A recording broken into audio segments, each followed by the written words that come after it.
الشیطان الرجیم بسم اللہ الرحمن الرحیم سورہ بقرہ کی تیسرے پارے میں 273 نمبر آیت کریمہ ہے،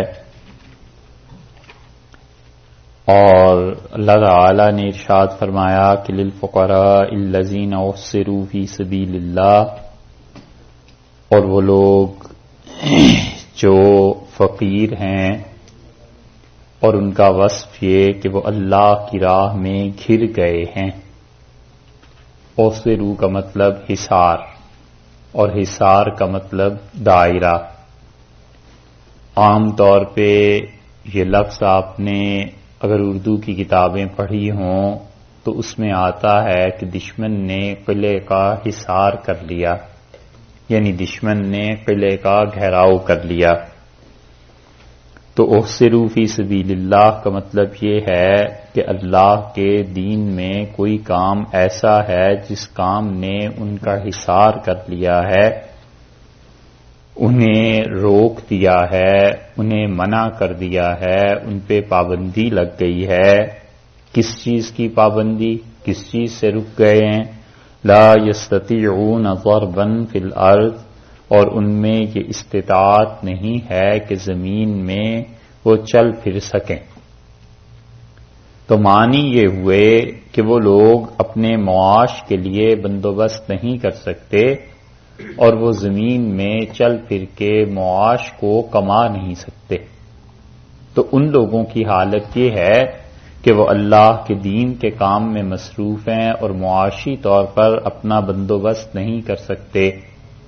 بنیادی طور پر اس آیت کریمہ کے اس حصے سے فقہاء نے اور مفسرین نے یہ بات لکھی ہے کہ اس سے مراد وہ لوگ ہیں جو لوگ اللہ کی راہ میں جہاد کرتے ہیں کہ ان کے لیے بندوبست کرنا چاہیے، اور پھر جہاد کے ضمن میں ہوتے ہوتے انہوں نے تمام وہ کام لے لیے جن کاموں میں اللہ کے لیے وقت صرف کرنا پڑتا ہے کسی بھی انسان کو، اور وہ اس کام کی وجہ سے معاش کو کما نہیں سکتا۔ تو ان میں پھر علماء بھی آ گئے۔ ان میں سب سے بڑا شعبہ دین کا وہ شعبہ آیا جس کو کہتے ہیں علم دین، کہ اللہ نے بتا دیا کہ جو لوگ اس راستے میں رہ گئے ہیں، خدا کے لیے علم حاصل کر رہے ہیں، جستجو میں محنت میں لگے ہوئے ہیں، ان لوگوں پر خرچ کرو۔ اور اللہ نے انہیں فقیر کے نام سے یاد فرما دیا۔ تو فقیر کا مطلب یہ ہوا کہ ان لوگوں کے پاس اتنی زیادہ رقم نہیں ہے کہ وہ لوگ اپنی ضروریات زندگی کے لیے کچھ خرچ کر سکیں۔ شاہ عبد القادر صاحب رحمۃ اللہ علیہ نے جو اس پہ حاشیہ لکھا ہے وہ اس آیت کریمہ کی تشریح میں بہت عمدہ ہے۔ حضرت کا حاشیہ ہم انہی کے قرآن پاک کے ترجمے سے پڑھ کر سناتے ہیں، اور یہی بات ان کے والد یعنی حضرت شاہ ولی اللہ رحمۃ اللہ علیہ نے بھی ایک جگہ لکھی ہے، اور اسی کو باقی حضرات بھی لکھتے آئے ہیں، اور وہ بتاتے ہیں کہ جو لوگ کام نہیں کر سکتے اللہ کے دین کے لیے، اور وہ معاش نہیں اس کا کوئی بندوبست کر سکتے، تو ان کا سب سے بڑا حق بنتا ہے جو اس جگہ پر ہے۔ حضرت کا حاشیہ یہ ہے کہ وہ کہتے ہیں اس آیت کریمہ میں اس کا ترجمہ ہے للفقراء الذین احصروا فی سبیل اللہ، دینا ہے ان مفلسوں کو جو اٹک رہے ہیں اللہ کی راہ میں۔ اب حصار کا ترجمہ انہوں نے کیا ہے اٹک جانا، تو اٹکنا پرماننٹ بھی ہو سکتا ہے، اور اٹکنے کا مطلب یہ ہے کہ عارضی طور پر کوئی چیز اٹک گئی، تو مراد یہ ہوئی کہ وہ لوگ اللہ کے دین کے لیے کام تو کر رہے ہیں مگر اٹکے ہوئے ہیں، وہ چاہیں تو اس کام کو چھوڑ کر دنیا کمانے کو لگ جائیں۔ اس لیے بہت اچھا ترجمہ یہ انہوں نے کیا کہ احصروا فی سبیل اللہ، اللہ کی راہ میں اٹکے ہوئے ہیں، لا یستطیعون ضربا فی الارض، چل پھر نہیں سکتے ملک میں۔ الارض کا ترجمہ یہاں ملک سے کیا ہے۔ یحسبهم الجاہل اغنیاء من التعفف، اور ان کو بے خبر، محظوظ ان کے نہ مانگنے سے سمجھتا کیا ہے؟ تعرفہم بسیماہم، تو پہچانتا ہے ان کو ان کے چہرے سے. لا یسألون الناس الحافا، نہیں مانگتے لوگوں سے لپٹ کر.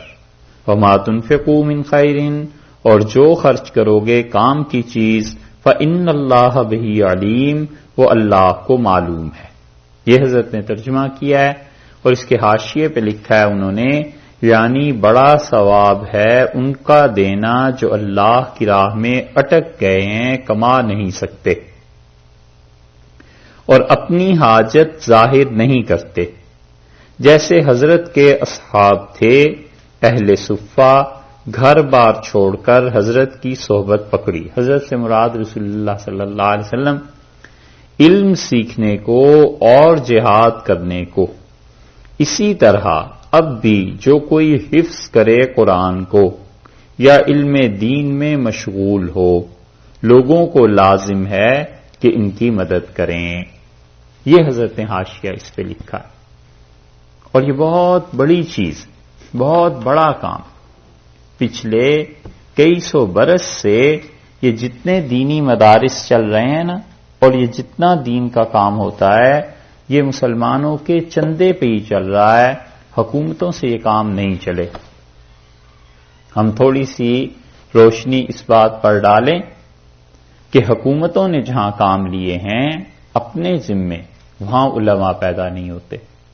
پہلے پورے عالم اسلام میں یہی تھا کہ مدارس اور دین کا کام یہ حکومتیں اپنی توجہ اور سرپرستی سے کراتی تھیں، اور علماء کی سرپرستی جب حکمران کرتے تھے تو یہ حکمران تھے نیک اور بہت اچھے.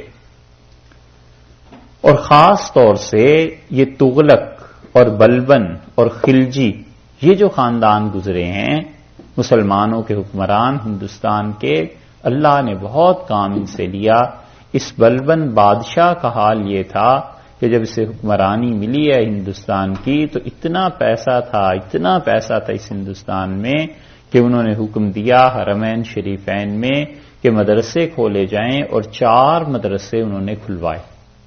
حالانکہ بلبن خود حنفی تھے بڑے پکے، لیکن انہوں نے شافعی، مالکی، حنبلی مسلک کے بھی مدرسے وہاں کھلوائے، اور ہندوستان سے پیسہ جاتا تھا، اور برس یہاں سے ہی پیسہ فنڈنگ ہوتی رہی ہے، پیسہ یہ لوگ بھیجتے رہے ہیں. اور کتنے ہی شافعی، مالکی، حنبلی مسلک کے علماء اس پیسے سے پڑھتے رہے ہیں جو یہاں سے گیا. تو اس لیے یہ جتنا بھی دین کا کام ہوا ہے نا، یہ بات صحیح ہے کہ صوفیہ نے کیا ہے، دین انہوں نے پھیلایا ہے، لیکن ان کے پسے پشت مسلمانوں کی بڑی مضبوط حکومتیں تھیں. اگر اتنی بڑی بڑی حکومتیں اور اتنے دیندار اور اتنے صحیح مسلک اور صحیح دین کو سمجھنے والے حکمران نہ ہوتے تو یہ کام بہت مشکل ہو جاتا، صوفیہ کے لیے بھی، علماء کے لیے بھی. اس لیے برابر اپنی دینداری کے ساتھ ساتھ وہ مدارس بناتے رہے، پیسہ وہ اس پہ خرچ کرتے رہے. اور اورنگزیب رحمت اللہ علیہ نے آخری مرتبہ ان چیزوں کو سرپرستی دی. جب اورنگزیب کا انتقال ہو گیا تو ہندوستان میں فتنوں کا دروازہ اس وقت تو صحیح معنی میں کھلا ہے. اس وقت 1707 عیسوی کی یہ بات ہے. اور پھر جو اختلافات شروع ہوئے ہیں، پھر جو ایک دوسرے کو کافر قرار دینا، یہ چیزیں حکومت مسلمانوں کی رہی نہیں. اور جتنا پیسہ مسلمانوں کو ملتا تھا 1707 کے بعد انہوں نے حکومت سے دینا بھی چھوڑ دیا. اور اس کے ساتھ ساتھ جب انگریزوں کی دسترس حکومت میں ہوئی ہے، 1803 میں دلی پہ قبضہ ہو گیا انگریزوں کا، اور انگریزوں نے پورے ہندوستان پہ اس کے بعد قبضہ کر لیا. تو 1803 میں انہوں نے کہا، بلکہ اس سے بھی پہلے انہوں نے آرڈر جاری کیا کہ ہمارے ہاں آئندہ سے جتنے بھی عہدے اور جتنی نوکریاں سرکاری ملیں گی، خواہ وہ چپڑاسی ہے اور خواہ وہ جج ہے اور خواہ وہ کوئی بھی آدمی ہے، اسی کو ملیں گی جو انگلش پڑھا ہوا ہے، اور عربی والوں کو نوکری نہیں ملے گی. اور زبان انہوں نے بدل دی. اور 1835 میں لارڈ کرزن جو تھا اس نے صاف نظام تعلیم بدل دیا. اس نے کہا ہم ہندوستان میں ایسی قوم تیار کرنی ہے جو اپنے رنگ کے اعتبار سے اور جو اپنے نسب کے اعتبار سے اور اپنے لباس کے اعتبار سے ہندوستانی ہوں، لیکن ان کا دماغ اسی چیز کو سوچے جس کو ہم برٹشرز سوچ رہے ہیں. ہمیں ایک ایسی نسل تیار کرنی. اور انہوں نے مسلمانوں سے کہا کہ آپ کو شرعی فیصلے مطلوب ہیں نا، تو ہم یہ کریں گے کہ عدالتوں میں آپ کا مفتی بھی ہوگا اور ہمارا جج بھی ہوگا، آپ جدھر چاہیں فیصلہ لے جائیں اور آپ جس سے چاہیں فیصلہ کرا لیں. تو یہ ڈیول سسٹم جب انصاف کے لیے جاری ہوا تو بہت سے مسلمان ایسے تھے جنہوں نے اس وقت میں شرعی حکم کی بجائے ترجیح دی کہ عدالتوں میں جائے، کیونکہ وہاں عدالت کا حکم تو پولیس نافذ کرا دیتی تھی اور شرعی حکم جو تھا وہ پولیس نافذ نہیں کراتی تھی. انگریز تھے، گورے تھے، اور انہیں جب زیادہ ضرورت پیش آئی تو انہوں نے سب سے پہلے پنجاب میں ان لوگوں کو دیکھا جو لوگ قتل و غارت گری میں مشہور تھے، تو انہوں نے ایک تیر سے دو شکار کیے. انہوں نے سکھوں سے کہا کہ تم آؤ اور پولیس میں ہماری بھرتی ہو جاؤ، تو سکھ تو ویسے ہی مارنے مرنے میں آزاد قوم تھی. ایک طرف انہوں نے قتل عام شروع کروائے، اس قسم کی چیزیں. دوسری طرف پولیس کی بنیاد ہندوستان میں رکھی انہوں نے. اسی لیے جتنی پرانی کتابیں اردو کی ہیں آپ جب پڑھیں گے، جو کتابیں خاص طور سے 1750 60 70 اس میں لکھی گئی ہیں، 1810-20 تک اردو لٹریچر پڑھ لیجئے، اس میں پولیس والے کے متعلق لکھیں گے کہ آج ایک تلنگا آیا تھا. پولیس والے کو تلنگا کہتے تھے اور اس کا بڑا روب تھا، بڑا دبدبا تھا.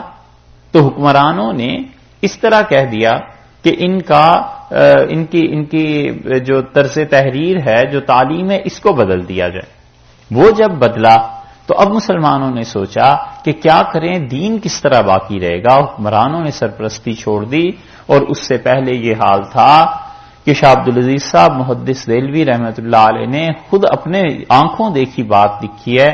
حضرت نے لکھا ہے کہ ہمارے ہاں ایک نواب صاحب تھے اور ان کا نام تھا قمر النساء. عورتوں میں بہت مشہور تھے اور بہت عیاش نواب تھا. اور حضرت نے فرمایا نواب قمر النساء کا نام قمر النساء اس لیے پڑا کہ عورتوں کا چاند. اور ساری غلط حرکتوں اور عیاشیوں کے باوجود حضرت نے فرمایا ان کی ڈیڑھی میں، ان کی اپنی ریاست میں 500 طلباء پڑھتے تھے. اور فرمایا نواب صاحب کے ہوتے ہوئے کسی کی ہمت نہیں تھی جو ایک پائی کسی کو صدقہ خیرات کوئی کر سکے. 500 بچوں کا سارا نظام نواب نے اپنے ذمہ لے رکھا تھا. وہ کہتا تھا کہ میری حرکتوں کو چھوڑو اور تم لوگ دین پڑھو، اور ہر سال کپڑے اور کھانا اور سب چیزیں. اور جہاں کہیں پتا چلتا تھا کہ ہندوستان میں کوئی چوٹی کا عالم دین ہے، لکھتا تھا انہیں خط کہ حضرت آپ ہماری ریاست میں تشریف لائیے اور یہاں آ کے آپ پڑھائیے. تو سینکڑوں علماء کو اس طرح کی سرپرستی ملی بھی تھی. جب حالات ہوئے مزید خراب تو پھر اس ہندوستان کی حالت یہ ہو گئی کہ کوسوں میلوں تک کوئی نماز جنازہ پڑھانے کو نہیں ملتا تھا اور نکاح پڑھانے کو کوئی نہیں ملتا تھا. اور گاؤں میں جس کے بھی پاس اچھا ہوتا تھا کچھ کھاتا پیتا، گھوڑا بیچ دیتے تھے کہ 20 میل سے کسی مولوی صاحب کو لے آئیے، 25 میل کا سفر کر کے مولوی صاحب کو لے آئیے، جنازہ پڑھا دیں، یہ چیزیں کر دیں. اور یہ صورتحال کب تک رہتی؟ یہ دہلی کا بڑا مدرسہ جو تھا نا، شاہ ولی اللہ صاحب رحمۃ اللہ علیہ کے بیٹوں نے جو قائم کر رکھا تھا، سب چیزوں نے انہوں نے بیک وقت دو کام کیے. ایک حصہ ان کے طلباء کا پورا اس پہ لگ گیا کہ ہندوستان کو آزاد کراؤ، اور کہیں ہندوستان میں ایسی جگہ ملنی چاہیے جہاں ہماری چھوٹی سی حکومت کوئی قائم ہو جائے اور حکمرانی کی بنیاد پر پھر انگریزوں سے بات کی جائے. سید احمد شہید رحمۃ اللہ علیہ تو اس میں چلے گئے، مولانا اسماعیل شہید رحمۃ اللہ علیہ اس میں چلے گئے. یہ سارے حضرات پورا جہاد کا سلسلہ ہو گیا. اور سید صاحب رحمۃ اللہ علیہ میں کمال کی یہ بات تھی کہ وہ جتنے لوگوں کو، جو لوگ ان سے متاثر ہوئے، سید صاحب رحمۃ اللہ علیہ انہیں اپنے اپنے کام پہ لگاتے رہے. بہت سے لوگوں کو کہا کہ تم ہمارے ساتھ جہاد میں نہ جاؤ، میرے ساتھ جہاد سے افضل یہ ہے کہ پیچھے ہندوستان میں رہو اور دین کا کام کرو. وہاں کرامت علی صاحب جونپوری رحمۃ اللہ علیہ کو انہوں نے بھیجا اور کہا بنگال میں جا کے دین کا کام کرو، لوگوں کو سنبھالو، مدارس کو قائم کرو، اس طرح کی چیزیں. اور وہاں کرامت علی صاحب جونپوری رحمۃ اللہ علیہ نے خود لکھا ہے کہ ہمارے زمانے میں سید صاحب رحمۃ اللہ علیہ کا اتنا اثر ہوا ہے کہ انہوں نے جن لوگوں کو بھیجا ہے، ہم جب حضرت کی طرف سے بیعت کرتے ہیں تو میرا خیال ہے 1 کروڑ سے زیادہ مسلمان حضرت کے مرید ہیں. یہ حال ہو گیا تھا. اور اسی طرح بہت سے لوگوں میں، مثلاً شاہ عبد الرحیم صاحب رحمۃ اللہ علیہ تھے سہارنپور میں، ان کی ولایت کا سکہ جمع ہوا تھا.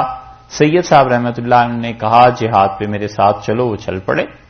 اور ان کے جو خلیفہ تھے میاں جی نور محمد صاحب رحمۃ اللہ علیہ، ان سے حضرت نے فرمایا کہ تم جہاد پہ میرے ساتھ نہ جاؤ، سہارنپور میں رہ کے یہاں دین کا کام کرو. یہ میاں جی نور محمد صاحب رحمۃ اللہ علیہ کوئی معمولی آدمی نہیں تھے.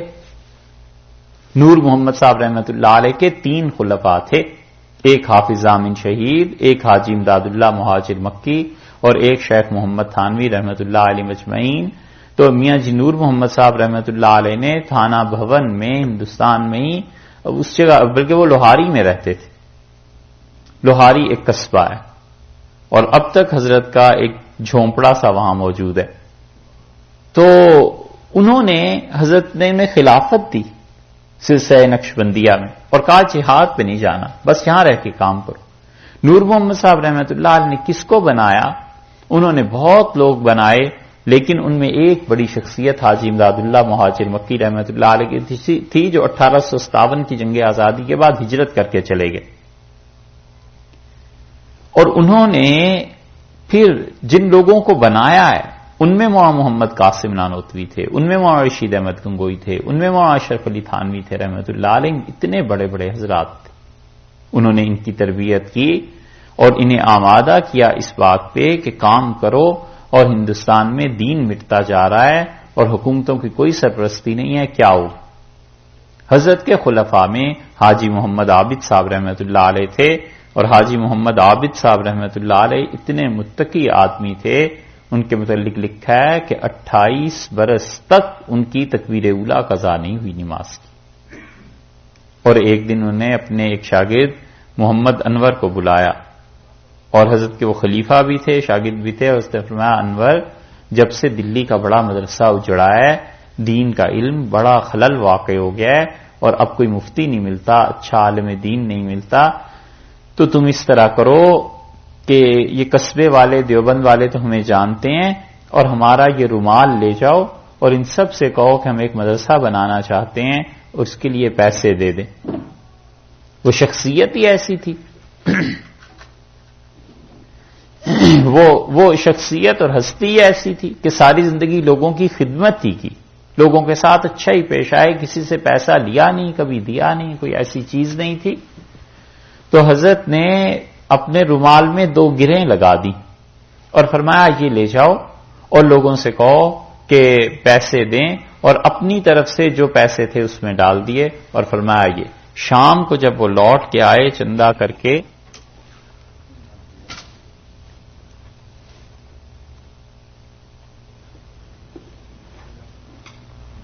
دیوبند کے قصبے میں جس نے دیکھا رومال حضرت کا اور ان کے ایک شاگرد پھر رہے ہیں، انہوں نے کہا خیریت تو ہے، ہوا کیا؟ انہوں نے کہا حضرت نے بھیجا ہے، حضرت نے فرمایا ایک مدرسہ قائم کرنا ہے، پیسے دو. ہندو مسلمان جتنے تھے سب نے پیسے دیے، اور 480 روپے جب آئے تو حضرت بڑے خوش ہوئے اور فرمایا الحمدللہ مدرسہ اسی مسجد میں شروع کر دیں گے، اور مولوی قاسم صاحب کو بلاؤ.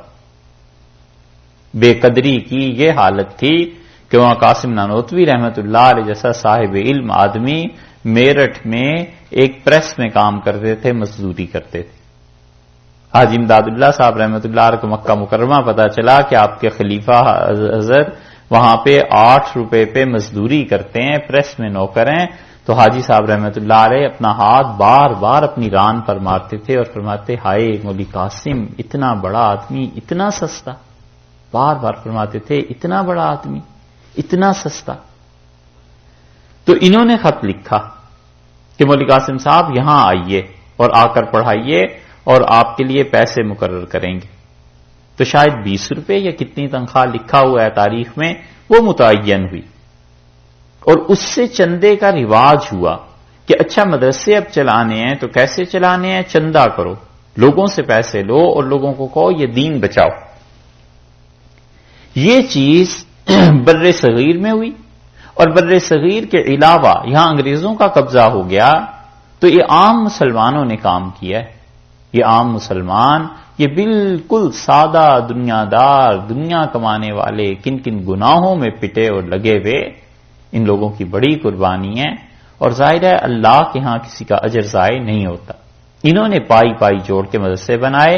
اور اس کے علاوہ عالم اسلام میں کیا صورتحال ہوئی؟ یہاں تو انگریزوں نے قبضہ کر لیا تو مسلمان تھوڑے سے بیدار ہو گئے. اس کے علاوہ اس کے ساتھ ساتھ پھر فرانسیسیوں کے قبضے بڑھنے شروع ہوئے. شام میں ہوا، مصر میں ہوا، عراق میں ہوا، اردن میں ہوا، لیبیا میں ہوا. مملکتیں ٹکڑے ٹکڑے ہو گئیں، خلافت ختم ہو گئی اور انہوں نے ٹکڑے بانٹے. یہ تو آپ تاریخ میں پڑھ سکتے ہیں کہ فرانسیسیوں نے شام کا کتنا حصہ اپنے پاس رکھا، برٹشرز کو کتنا دیا. یہ سب چیزیں جب وہاں ہو گئیں تو بدقسمتی سے وہاں کوئی ایسی تحریک نہیں اٹھی. اور جب مسلمان حکومتیں آئیں فرانسیسیوں کے بعد اور برٹشرز کے بعد، آزادی ہو گئی. جب آزادی ہوئی تو حکومت نے کہا کہ ہم مدرسے چلائیں گے. حکومت نے پیسے دیے، علماء کو پیسے دے کے انہوں نے مدارس قائم کر دیے. لیکن وہ علماء جو دین میں واقعی ٹھوس کام کرنے والے ہوتے اور صاف بولنے والے ہوتے وہ پیدا نہیں ہوئے، کیونکہ ان کی تو نوکری تھی.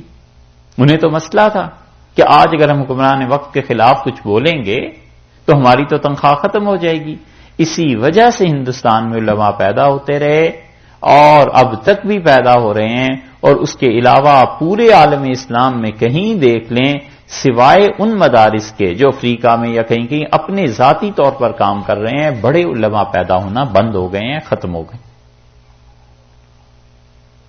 تو یہ کام اس طرح ہوا ہے. مدارس میں اب بھی ہمارے ہاں جو سیکولر حکومت آئی ہے انہوں نے بڑی کوشش کی کہ کسی طرح قبضہ ہو جائے اور کسی طرح کچھ علماء خرید لیے جائیں. یہ وہ سب نے الحمدللہ انکار کر دیا. انہوں نے کہا اس نظام کو ہم نہیں بدلنے دیں گے، کیونکہ آج ہم حکومت سے پیسے لینے لگیں، کل کو حکومت ہمارے مدارس پہ قبضہ کرے اور پھر وہ کہے فتویٰ وہ لکھو جو ہم چاہتے ہیں، تو ہم تو ایسے نہیں کر سکتے. یہ فرق پیدا ہوا. اس لیے شاہ عبد القادر صاحب رحمۃ اللہ علیہ کے زمانے میں بھی چندہ ہوتا تھا. لوگ ایسے ہی پڑھتے تھے، حکمران تو کچھ دیتے نہیں تھے. وہ بلبن والا اچھا دور اور گولڈن پیریڈ تغلق والا، اور یہاں بیٹھ کے مصر میں مدرسے چلا رہے ہیں. یہ جامع الازہر جو ہے اس کو ہندوستان کے حکمرانوں نے پیسہ دیا. کوئی جگہ ایسی نہیں تھی پورے عالم اسلام میں جہاں ادارے بنے ہوں اور حیدرآباد سے پیسہ نہ گیا ہو.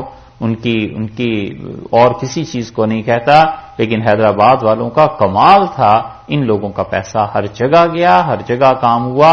یہاں تک کہ دیوبند میں جب پیسہ ختم ہو جاتا تھا، کچھ نہیں رہتا تھا، ہمارے اساتذہ جو وہاں کے پڑھے ہوئے تھے وہ کہتے تھے کہ حیدرآباد جاتے تھے لوگ ہمارے یہاں سے مانگنے کے لیے، کہنے کے لیے کہ نظام صاحب پیسہ ختم ہو گیا اور کچھ چاہیے. اتنا پیسہ دے دیتے تھے کہ کبھی کبھی 6 مہینے کسی سے 1 روپیہ لینے کی ضرورت پیش نہیں آتی تھی اور ادارہ چلتا. حکیم اجمل صاحب نے دلی میں یہ جو ہے کیا کہتے ہیں جامعہ ملیہ کی بڑی خدمات ہیں. یہ حیدرآباد سے ہی پیسہ آیا تھا، ایک وقت میں انہوں نے اسے چلایا. تو یہ چیزیں ان حکمرانوں کو اس وقت خیال تھا کہ اب وہ حکومت والے مسئلے ختم ہو گئے، اب تو رہ گئی ہیں چھوٹی چھوٹی جاگیرداریاں، تو اس لیے یہ کرو. اور دیوبند میں مدرسہ جو ہوا، قطع نظر کسی سے اس کو اتفاق ہو اختلاف ہو، اس مذہبی بحث میں ہم نہیں پڑھ رہے. مسلمانوں میں جو زمیندار تھے انہوں نے اپنے مستقل مربع وقف کر دیے. مربع سمجھتے ہیں؟ جتنے بھی ایکڑ ہوتا ہوگا، بڑا قطعہ، بہت بڑا قطعہ زمین کا وہ وقف کر دیتے تھے. مثلا کسی کے پاس 50 مربع ہیں تو وہ 5 مدرسے کے لیے کہتا تھا کہ جتنی گندم اس سے پیدا ہو، جتنی فصل پیدا ہو مدرسے کو بھیج دو. تو یہ تو اس طرح چلے اور اب تک بھی اسی طرح چل رہے ہیں. اس لیے حضرت نے اس کی طرف توجہ دلائی کہ تم لوگ یہ کام کرو. اور اب بدقسمتی ایسی ہو گئی ہے کہ لوگ یہ سمجھتے لگے ہیں جن کو اللہ نے پیسہ دیا ہے کہ مدارس سے کیا ہوتا ہے، مدرسوں میں کیا ہوتا ہے، 2-4 اور پیدا ہو جائیں گے. سر سید احمد خان سے کسی نے کہا، سر سید نے، حضرت مولانا قاسم نانوتوی نے اور مولانا رشید احمد گنگوئی رحمۃ اللہ علیہ تینوں نے حدیث شاہ عبد الغنی صاحب رحمۃ اللہ سے پڑھی ہے دہلی میں. تینوں ایک ہی استاد کے شاگرد، اور بڑی اچھی طرح سر سید جانتے تھے نانوتوی رحمۃ اللہ علیہ کو. خط و کتابت رہی ہے. تصفیۃ العقائد جو حضرت کی کتاب ہے جو چھپی ہے وہ اسی موضوع پہ ہے کہ سر سید نے حضرت کو لکھا کہ میرے عقیدے میں کیا کیا باتیں آپ پاتے ہیں. حضرت نے انہیں لکھا کہ یہ چیزیں ہونی چاہیے. علی گڑھ کی اور دیوبند کی بحث اس کو کیا کریں، وہ تو خالص ایک کئی گھنٹوں کا موضوع ہے. حضرت نانوتوی رحمۃ اللہ علیہ کو انہوں نے لکھا خط کئی ایک چیزیں، اس میں ایک جگہ یہ چیز آئی ہے. سر سید نے کہا کیا ہوا جو دیوبند میں ایک مدرسہ بن گیا؟ دو چار، یہ لکھا نہیں، وہ کہتے تھے اپنی مجالس میں. انہوں نے کہا کہ کیا ہوا دیوبند میں مدرسہ بن گیا؟ دو چار کل اعوذیے اور پیدا ہو جائیں گے. کل اعوذیے سے مطلب یہ ہے کہ کل اعوذ برب الفلق اور کل اعوذ برب الناس تو انہیں پڑھنا آتا ہے. انہیں کیا آتا ہے؟ دو چار اور پیدا ہو جائیں گے.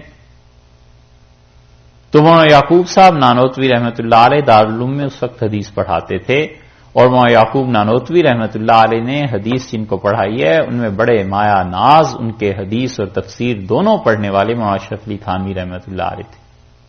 تو مولانا یعقوب صاحب نے کہا کہ آج رات ہم نے بڑا روئے تہجد میں، اور ہم نے کہا ہمیں یہ تانا دیتے ہیں اور کہتے ہیں کہ کل اعوذیے دو چار اور پیدا ہو جائیں گے، تو آپ بتائیں یہ مدرسہ چلانا ہے بند کرنا ہے؟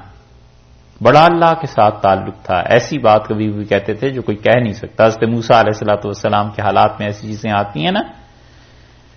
تو کہنے لگے ہمیں بتایا گیا کہ اس مدرسے سے جو بھی پڑھ کے جائے گا تمہارے زمانے میں اسے 10 روپے سے کم کی نوکری نہیں ہوگی، 10 روپے ملا کریں گے. اور واقعی ایسے ہوا. علماء تو تھے نہیں، وہ تو قدرتی بات ہے، ہونا تھا. اب جب علماء پڑھ کے نکلنے لگے تو جہاں جہاں وہ گئے ہیں لوگوں نے کہا علم تو یہ چیز ہے بھائی، اس ادارے کو سپورٹ کرنا چاہیے، اس ادارے کو بڑھانا چاہیے. اور پھر اس سے بہت سے بڑے حضرات پیدا ہوئے ہیں. یہ ہے مدارس کا حال کہ اب جن جن جگہوں پہ حکومتیں اوپر سے سرپرستی کر رہی ہیں، حکومت ایسے ہی سرپرستی نہیں کرتی، وہ پیسے دیتی ہے اور پیسے دینے کے بعد فتویٰ بھی اپنی مرضی کا لیتی ہے. اسے پتا ہوتا ہے کہ اب یہ دین کی کوئی تحریک اٹھ نہیں سکتی، کہہ نہیں سکتے، ہمارے خلاف بول نہیں سکتے. اور جب علماء حکومت کے اثر سے آزاد ہوتے ہیں، وہ کہتے ہیں صاحب آپ سے لینا کچھ نہیں دینا کچھ نہیں، ہم اپنے کام میں ہیں، تو پھر علماء بھی پیدا ہوتے ہیں. پھر وہ اپنا مسلک یا جو چیز بھی ہے ڈٹ کے بات کرتے ہیں. اس کا نتیجہ یہ نکلا دیوبند کے مدرسہ قائم ہونے کا کہ یو پی سارا علم سے بھر گیا، سارے یو پی میں علم آ گیا. اور ندوہ والے انہوں نے بھی ایسے ہی شروع کیا تھا. مولانا محمد علی صاحب مونگیری رحمۃ اللہ علیہ انہوں نے ان چیزوں کی طرف توجہ دلائی کہ ہمیں کچھ زمانے کی ضروریات کا بھی احساس کرنا چاہیے. اور یہاں پر عربی زبان اور پھر شبلی جیسے قابل لوگ مل گئے، سید سلیمان ندوی رحمۃ اللہ علیہ مل گئے. ان لوگوں نے حکومت کی مدد اور ان چیزوں کی گرانٹ اس سے اپنے آپ کو محفوظ رکھا. پرائیویٹ سیکٹر نے یہ چیزیں چلائیں. اب ہمارے یہاں پرائیویٹ سیکٹر میں نہ یہ کوئی ہسٹری بتانے والا ہے اور نہ لوگوں کی توجہ دلانے والا ہے کہ بھئی تمہارا کرنے کا کام ہے. اب سارے ہی تو مفتی نہیں بن سکتے اور سارے ڈاکٹر بھی نہیں بن سکتے، سارے انجینئر بھی نہیں بن سکتے. یہ دین کے شعبے الگ الگ ہیں. تمہارے پاس اگر پیسہ ہے تو اس سے مدد کرو، جس کے پاس علم ہے وہ اس علم کو پیسے کے ساتھ ملائے گا. اس طرح یہ دین قائم رہے گا اور یہ چیزیں چلیں گی. ایک عالم دین جو تیار ہوتا ہے، ایک ڈاکٹر جو تیار ہوتا ہے، آپ حساب کیجئے گا کبھی کہ کتنے لاکھوں روپے قوم کے خرچ ہوتے ہیں تب جا کر وہ تیار ہوتا ہے.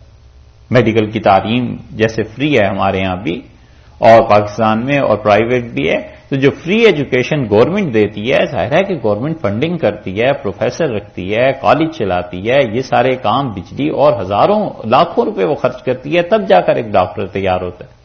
اسی طرح پرائیویٹ سیکٹر میں لوگ اس بلڈنگ کو بنواتے ہیں، علماء کو تنخواہ دیتے ہیں، یہ سب چیزیں ہوتی ہیں تب جا کر کہیں پھر ایک عالم دین تیار ہوتا ہے. پھر وہ ایک مرتبہ گاڑی کو دھکا دے دیتا ہے کہ یہ گاڑی چلتی رہے، پھر اس کے بعد وہ چلتی رہتی ہے. 50-60 برس بعد پھر کوئی اللہ کا ایسا بندہ تیار ہو جاتا ہے، 2-4 تیار ہو جاتے ہیں.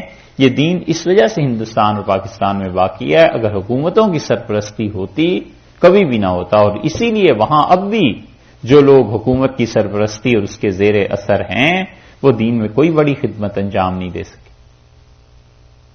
اس لیے اللہ نے فرمایا کہ جو لوگ اللہ کی راہ میں روک دیے گئے ہیں لا یستطیعون ضربا فی الارض، اور زمین میں چل پھر کے وہ کام نہیں کر سکتے.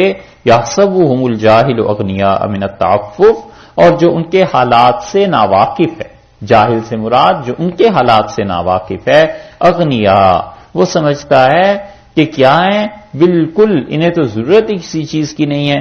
من التعفف اس لیے کہ وہ بچتے ہیں. عفت کا لفظ سنا ہوگا اردو میں.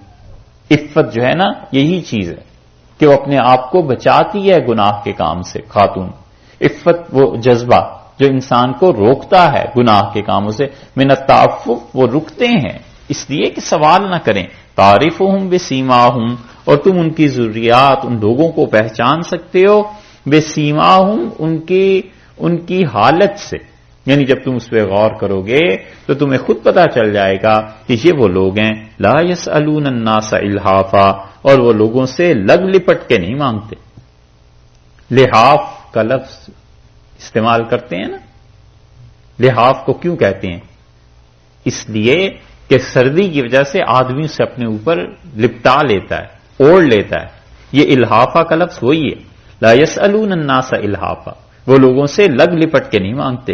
وما تنفقوا من خیر، اور کوئی بھی خیر کی چیز جو تم خرچ کرو گے فإن اللہ بہ علیم، اور اللہ تعالیٰ جو ہے وہ بڑا علم والا ہے. اللہ تعالیٰ کو بڑا علم ہے. یہ ندوہ میں اب آتے ہیں کروڑ کروڑ روپے اور لاکھوں روپے. الحمدللہ اس ندوہ کی یہ حالت حضرت سے ہم نے خود سنا. مولانا ابو الحسن ندوی رحمۃ اللہ علیہ نے فرمایا جب ہم ندوہ میں پڑھتے تھے تو جمعرات کے دن جلدی چھٹی ہو جاتی تھی، اور لکھنؤ میں جو فیکٹریز تھیں وہاں پر ہم چلے جاتے تھے. اور ارشاد فرمایا کہ ہم بچے تھے سارے تو ٹوپیاں اتار کے اپنی سامنے کھڑے ہو جاتے تھے فیکٹری کے، اور جو بھی مزدور ان کو ہفتہ وار تنخواہ ملتی تھی تو وہ 1 پائی 2 پائی ایسے ڈال جاتا تھا. فرمایا ایسے ندوہ چلا تھا. اور یہ ہوتا ہی ہے کہ ادارے ایسے ہی چلتے ہیں. اللہ نے کہا ہے میں خوب باخبر ہوں اس چیز سے. فإن اللہ بہ علیم، اللہ اس کا بڑا علم رکھتا ہے کہ جو لوگ ان کاموں میں اپنا پیسہ خرچ کرتے ہیں ان لوگوں کے لیے جو اللہ کی راہ میں رک گئے، جہاد کے لیے، دین کی طلب کے لیے، دین کے علم کے لیے، سارے شعبے دین کے مجاہدین پہ وہ اپنا پیسہ خرچ کرتے ہیں، علم کے لیے خرچ کرتے ہیں، حج کے لیے خرچ کرتے ہیں. جو لوگ حج کے خواہش مند ہیں انہیں حج پہ بھیجتے ہیں. ان ساری چیزوں میں اللہ نے کہا ہم علم والے ہیں. فإن اللہ بہ علیم، اور اللہ تعالیٰ کو اس کا علم ہے. الذین ینفقون، اور وہ لوگ جو خرچ کرتے ہیں اموالہم اپنے اموال کو باللیل والنہار، رات کو خرچ کرتے ہیں اور دن کو خرچ کرتے ہیں. سرن چھپا کر خرچ کرتے ہیں، وعلانیتن اور کھلے بندوں لوگوں کو بتا کر خرچ کرتے ہیں. اللہ نے کہا ہے یہ چاروں حالتیں درست ہیں جو بھی جس طرح خرچ کرے. لیکن یہاں پہلے لائے ہیں رات کو اور دن کو لائے ہیں بعد میں. دیکھا نا، اموالہم باللیل والنہار، رات کو خرچ کرتے ہیں اور دن کو خرچ کرتے ہیں. اس کا مطلب یہ ہے کہ اللہ کو یہ بات زیادہ پسند ہے کہ کوئی آدمی چھپ کے خرچ کرے، اس لیے لیل کو ترجیح دی ہے دن پر، اور اسی طرح سرن کو ترجیح دی ہے اعلانیہ پر، کہ اللہ کو یہ چیز زیادہ پسند ہے کہ کوئی آدمی چھپ کے خرچ کرے بجائے اس کے کہ وہ اعلانیہ خرچ کرے. اور جو پیسہ تھا حلال کا پیسہ تھا، جائز پیسہ تھا جو خرچ ہوتا تھا اب بھی، اور اس حلال کے پیسے میں بڑی برکت ہے. یہ حلال کا پیسہ کسی آدمی کو کھانے کو ملتا ہے توبہ کر لیتا ہے. حلال کا رزق، حلال کے 2-4 لقمے کسی کے گھر کھا لے تو گناہوں سے توبہ کی توفیق اللہ دے دیتا ہے. اس حلال چیز میں عجیب و غریب بات. اسی لیے بزرگ کہتے ہیں کہ ہندوؤں کو حلال گوشت کھلانا چاہیے. مسلمان کیوں آخر پگ سور کے گوشت سے، پورک سے نفرت کرتے ہیں؟ ظاہر ہے کہ اس گوشت کا اثر پڑتا ہے. وہ کہتے ہیں ٹھیک ایسے ہی حلال گوشت کا بھی اثر پڑتا ہے. کباب کھلاؤ انہیں، شامی کباب کھاتے ہیں نا شوق سے ہندو بھی، تو کہتے ہیں حلال کا گوشت کھلاؤ، اس سے کفر کی جو ظلمت ہے اندر وہ ٹوٹتی ہے، کفر کی ظلمت اس سے کم ہوتی ہے. تو اللہ تعالیٰ نے فرمایا ہے جو لوگ خرچ کرتے ہیں رات کو اور دن کو، حدیث میں آیا ہے، رسول اللہ صلی اللہ علیہ وسلم نے فرمایا ایک آدمی صدقہ کرنے کے لیے نکلا بنی اسرائیل میں، اور رات کو اس نے پیسوں سے صدقہ کیا، اور صبح جب ہوئی تو چھوٹا سا قصبہ تھا، کسی نے کہا رات کو کسی نے اپنا مال اللہ کی راہ میں خرچ کیا، اور افسوس کہ ایک ایسے آدمی کو دے گیا جو آدمی کھاتا پیتا تھا۔ اس آدمی نے جب یہ بات سنی تو اس نے کہا اللہ میں نے تو تیرے لیے دیا تھا اور آج رات میں پھر صدقہ کروں گا، اور رسول اللہ صلی اللہ علیہ وسلم نے فرمایا وہ رات کو صدقہ کرنے کے لیے نکلا اور اس نے ایک آدمی کو پیسے دے دیے، اور لوگوں نے صبح اٹھ کے باتیں شروع کی، اور لوگوں نے کہا فلاں جو چور ہے نا ڈاکو، وہ کہہ رہا تھا کہ رات کو اللہ کا بندہ ملا تھا مجھے ویسے ہی پیسے دے گیا ہے تو میں نے چوری نہیں کی، تو آج رات نکلا چوری کے لیے تھا، پیسے مل گئے۔ رسول اللہ صلی اللہ علیہ وسلم فرمایا اس نے پھر کہا پروردگار میں نے تو تیرے ہی لیے دیے تھے اور آج رات پھر میں صدقہ کروں گا۔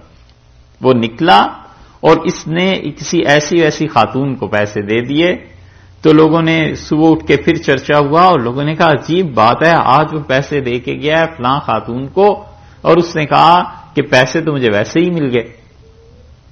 اور پھر رسول اللہ صلی اللہ علیہ وسلم نے فرمایا، اس نے اللہ سے عرض کیا کہ اللہ میں نے تو یہ سارے پیسے جو تینوں راتوں کو دیے ہیں یہ تیرے لیے تھے، اور آپ نے فرمایا اس کے پیسے کا اثر یہ ہوا کہ اس عورت نے گناہ سے توبہ کر لی اور چور نے چوری سے توبہ کر لی، اور جو اچھا آدمی تھا اس کو اللہ نے اس کے مال میں برکت دے دی۔ یہ حلال مال کا اثر ہے۔ یہ زکوٰۃ جو مدارس میں دیتے ہیں حلال جائز مال کی میل ہوتی ہے نا، اس میل کا یہ اثر ہے کہ اتنے بڑے بڑے اچھے علماء تیار ہوتے ہیں، اور اگر کبھی خالص پیسہ ملنے لگے حلال کا جو میل کا نہ ہو پھر یہ علم کہاں جا پہنچے۔ اس لیے یہاں پر فرمایا ہے کہ وہ رات کو خرچ کرتے ہیں، والنہار دن کو خرچ کرتے ہیں، سرًا وعلانیۃً، اور اسی طرح چھپا کر خرچ کرتے ہیں اور سامنے سب کے سامنے خرچ کرتے ہیں۔ اس کا مطلب یہ ہے کہ یہ چاروں چیزیں درست ہیں، جس آدمی کو جیسا موقع ہو، مثلا اولاد ہے، بچے ہیں، ان کی تربیت کرنا ہے تو بچے کو پیسے دینے چاہیے ساتھ کہ بیٹے یہ اللہ کی راہ میں خرچ کرو، تاکہ اس کا حوصلہ بڑھے اور اسے پتا ہو کہ اللہ کی راہ میں کیسے خرچ کرتے ہیں، چندہ کیسے دیا جاتا ہے، پیسوں کے دینے کا کیا ادب اور طریقہ ہے۔ علانیہ خرچ کرتا ہے تاکہ اور لوگوں کو بھی ہمت ہو کہ یہ پیسے تھوڑے سے رہ گئے ہیں بس اور لوگ بھی مل کے پورے کر لیں گے، بالکل ٹھیک ہے۔ اللہ نے فرمایا ایسے بھی ترجیح اگرچہ چھپے ہوئے کو دی ہے، مگر حالات اور وقت کے اعتبار ہوتا ہے کہ بعض وقت چھپ کے ہی خرچ کرنا بہتر ہوتا ہے تاکہ کسی کی عزت نفس مجروح نہ ہو، اور بعض وقت سامنے لوگوں کے خرچ کرنا ہوتا ہے، لیکن خرچ کرنے والا ہو، رات کو کرے دن کو کرے، لوگوں کے سامنے کرے چھپا کر کرے، فَلَهُمْ أَجْرُهُمْ عِنْدَ رَبِّهِمْ، ان کا اجر ان کے پروردگار کے پاس ہے، یعنی اللہ کے پاس پہنچیں گے اللہ ان کو اجر دے گا۔ ایسے نہیں ہے کہ پیسہ ان کا ضائع ہو گیا، پیسے کی وجہ سے اجر ملے گا۔ وَلَا خَوْفٌ عَلَيْهِمْ، کوئی خوف نہیں ہے ان پہ، وَلَا هُمْ يَحْزَنُونَ، اور نہ ہی یہ لوگ حزن یعنی کسی رنج اور غم میں مبتلا ہوں۔ رسول اللہ صلی اللہ علیہ وسلم نے حضرت ابوبکر رضی اللہ عنہ کے متعلق جو آخری کلمات آخری بیماری میں ارشاد فرمائے تھے ان میں ایک جگہ آتا ہے، آپ نے فرمایا کسی کے مال نے مجھے اتنا فائدہ نہیں دیا جتنا ابوبکر رضی اللہ عنہ کے مال نے۔ اور حضرت خدیجہ رضی اللہ عنہ کی تعریف میں آپ نے فرمایا کہ لوگ اپنے مال کو مجھ سے چھپاتے تھے اور خدیجہ مجھ پہ مال کو خرچ کرتی تھی۔ اس کا مطلب ہے اس پیسے کی اتنی اہمیت ہے خرچ کرنے کی، اسی لیے رسول اللہ صلی اللہ علیہ وسلم نے فرمایا کیا ہی اچھا آدمی ہے جس کے پاس زیادہ مال، جس کے پاس زیادہ پیسہ۔ یہ جو مینٹلٹی مسلمانوں میں ایک خاص طبقے نے پیدا کر دی ہے نا کہ نہیں پیسہ نہ کمانا، دنیا آ جائے گی، دنیا میں ہو جاؤ گے، اس مینٹلٹی نے، اس ذہنیت نے بہت نقصان دیا، بہت زیادہ۔ نتیجہ اس کا یہ نکلا ہے کہ مسلمانوں نے پیسے کے لیے محنت کرنا چھوڑ دی۔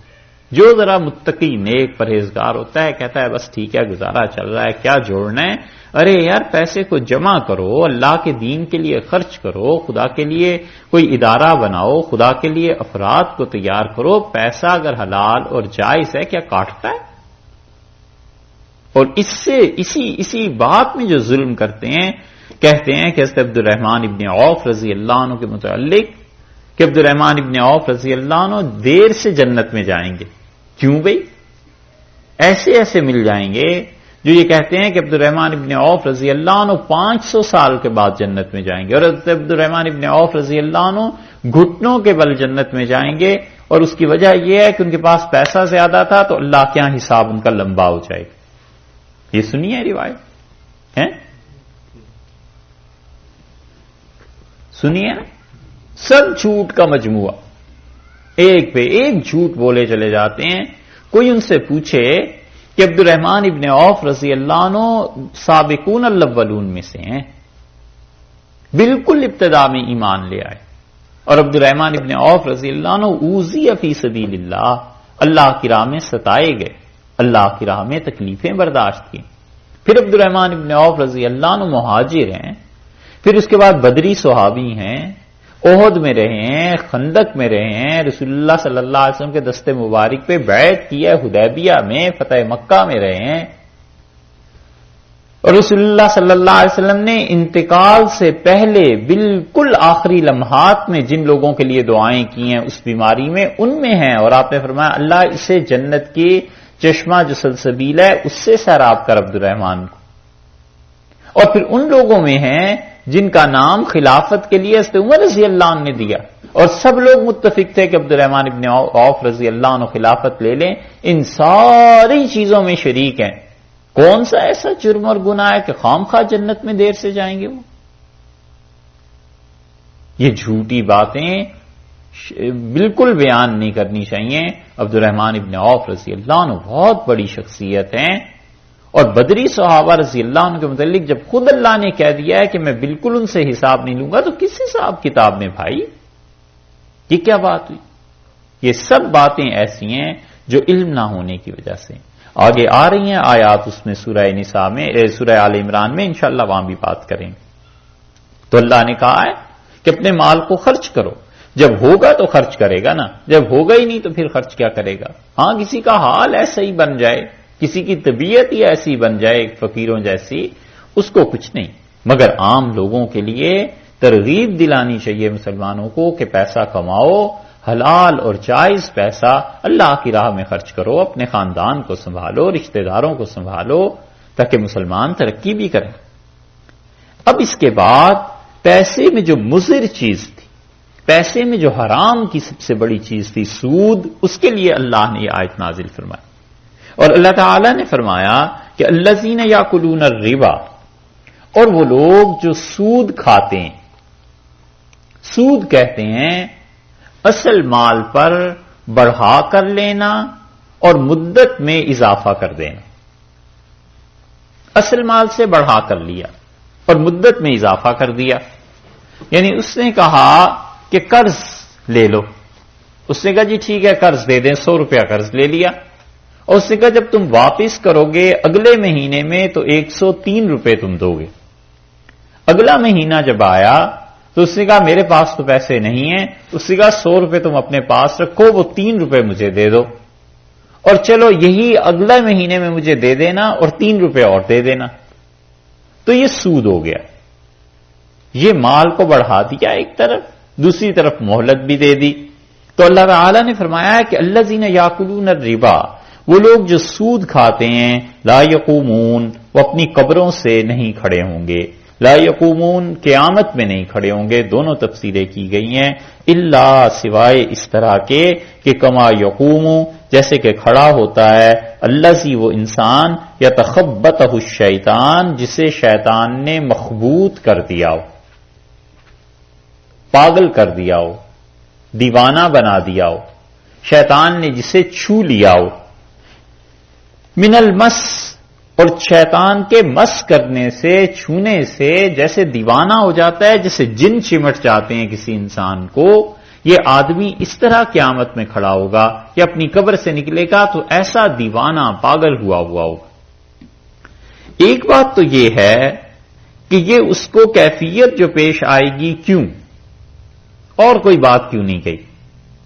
یہی کہہ دیتے کہ پاگل ہوگا، یا یہ کہہ دیتے کہ جہنمی. اللہ نے کہا ایسے کھڑا ہوگا جیسے جن چمٹ جاتا ہے کسی کو، کوئی دیوانہ ہو جاتا ہے، اس لیے کہ اللہ نے جزا اس کے عمل کے مطابق دی. دنیا میں بھی عمل یہی تھا کہ پاگلوں کی طرح پھرتا تھا کہ اس نے بھی سود دینا ہے، اس نے بھی دینا ہے، اس نے بھی دینا ہے، اس کو بھی فون کرو، اس کے پیچھے بھی جاؤ، اس کے گھر بھی جاؤ. یا آپ نے دیکھا ہوگا جو مہاجن جو سود دیتے ہیں ہندو، پاگلوں کی طرح پھرتا تھا نا پیسے کے پیچھے. جب اٹھے گا قبر سے وہی پاگل پنا اس پہ بھی طاری ہوگا. وہاں بھی حرکتیں یہی ہوں گی.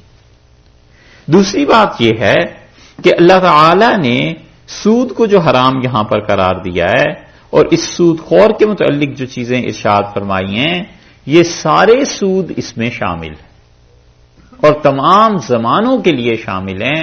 یہ بات نہیں ہے کہ رسول اللہ صلی اللہ علیہ وسلم کے زمانے میں سود نہیں تھا. نبی کریم صلی اللہ علیہ وسلم کے زمانے میں بھی دونوں طرح کا سود تھا.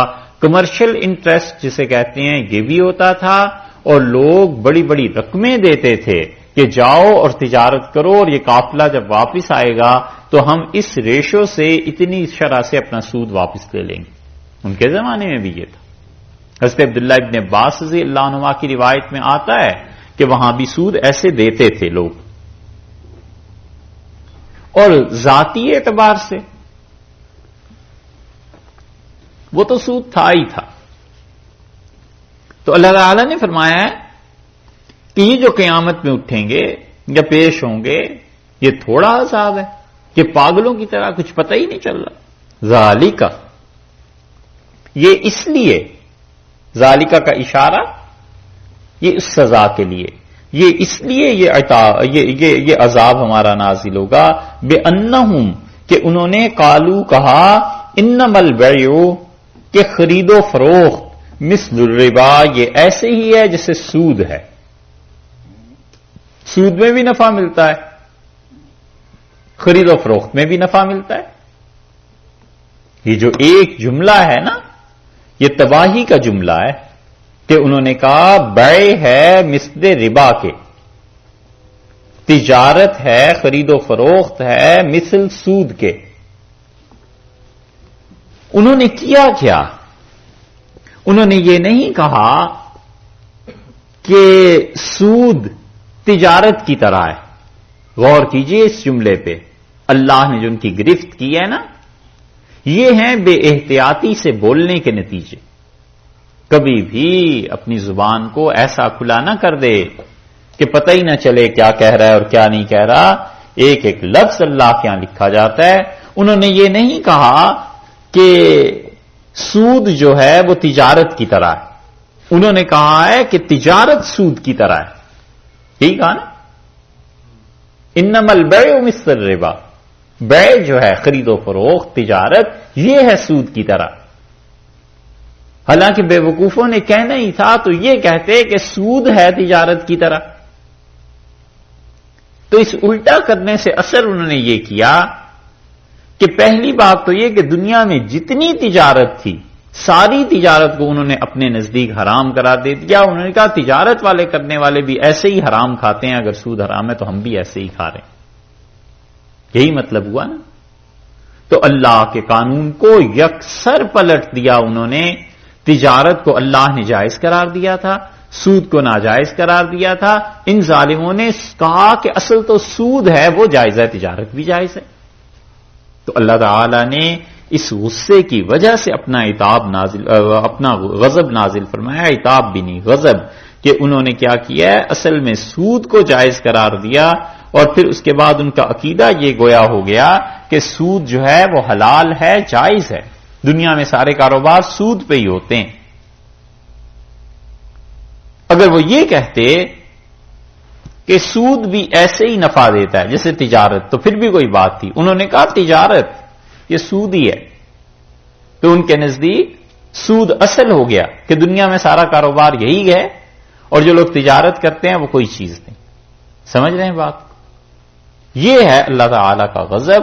اللہ نے فرمایا وَأَحَلَّ اللَّهُ الْبَيْعَ، اور لوگوں یاد رکھو اللہ نے درست قرار دیا ہے تجارت کو، وحرم الربا، اور اللہ ہے جس نے حرام قرار دیا. دیکھا، یہ ہے حاکمانہ بات. یہ نہیں کہا سود کیوں حرام ہے، اس میں غریبوں کا نقصان ہو جاتا ہے، یہ وہ ہو جاتا ہے، بلکہ اللہ تعالی نے صاف جواب دے دیا کہ اللہ البیع وحرم الربا، میں اللہ سود کو حرام قرار دیتا ہوں اور میں اللہ ہوں جو تجارت کو جائز قرار دیتا ہوں. اب بولو، اس سے پتا چلتا ہے کہ ہر معاملہ انسان کی عقل سے حل نہیں ہوتا. کبھی کبھی اللہ تعالی حاکمانہ جواب دے دیتے ہیں کہ تم اپنی عقل کو اپنے پاس رکھو، ہم نے یہ حکم نافذ کیا. کل کو کوئی پوچھنا شروع کر دے کہ گدھے کا گوشت کیوں ناجائز، اور اس کے مقابلے میں اسی جیسا جانور ہے گائے، اس کا کیوں جائز؟ تو اب کیا جواب دے؟ کتنی عقل کی توجیحات کرے؟ سوال پوچھنے کے لیے بھی تو ڈھنگ چاہیے، عقل ہونی چاہیے. عقل ہو اتنی سی ذرا سی اور اس پہ تولنے لگے شریعت کے احکامات کو، عجیب و غریب بات. ہسپتال میں ایک مرتبہ ہمارے ہاں بجلی چلی گئی.